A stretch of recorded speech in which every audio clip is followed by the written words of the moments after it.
తిరుమల శ్రీ వెంకటేశ్వర స్వామి సాలకట్ల బ్రహ్మోత్సవాలను అంగరంగ వైభవంగా నిర్వహిస్తామని పురటాసి మాసం కూడా వస్తున్నందువల్ల భక్తుల రద్దీ అత్యధికంగా ఉంటుందని టీటీడీ ఈవో జై శ్యామలారావు అన్నారు.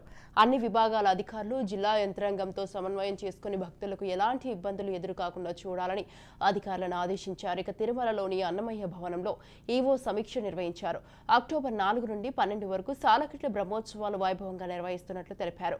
వార్షిక బ్రహ్మోత్సవాల్లో ముఖ్యమైన రోజుల్లో అక్టోబర్ 4న ధ్వజారోహణం ఉంటుందని, అదే రోజు సీఎం చంద్రబాబు నాయుడు ప్రభుత్వం తరపున స్వామివారికి పట్టు వస్త్రాలు సమర్పిస్తారు. ముఖ్యమంత్రి వర్యులు రాష్ట్ర ప్రభుత్వం తరపున స్వామివారికి పట్టు వస్త్రాలు సమర్పిస్తారు. అనంతరం పెద్ద శేషవాహన సేవలో పాల్గొంటారు. ఈ సమయంలో భక్తుల రద్దీ ఎక్కువగా ఉంటుంది కనుక నార్మల్గా జరిగే ఆర్జిత సేవలు, ప్రత్యేక దర్శనాలు ఇవన్నీ కూడా రద్దు చేయడం జరిగింది. అలాగే లడ్డూల విషయానికి వస్తే 7 లక్షల లడ్డూలు బఫర్ స్టాక్ లో ఉంచుకోవడం జరుగుతుంది. ఎందుకంటే ఎక్కువ రిక్వైర్మెంట్ ఉంటుంది కాబట్టి దానికి కూడా తగిన ఏర్పాట్లు చేసుకోవడం జరుగుతుంది.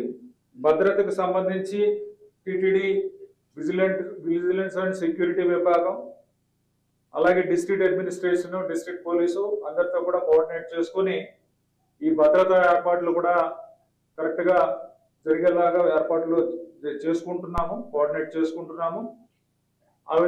అదేవిధంగా గరుడ సేవ రోజు ఎక్కువ మంది భక్తులు వస్తారు కాబట్టి అదనంగా భద్రతా ఏర్పాట్లు కూడా చేయడం జరుగుతుంది. ఒక కమాండ్ కంట్రోల్ సెంటర్, అలాగే బ్రహ్మోత్సవాల కోసం ఒక ప్రత్యేకమైన సెల్ ఒకటి ఓపెన్ చేయడం జరుగుతుంది.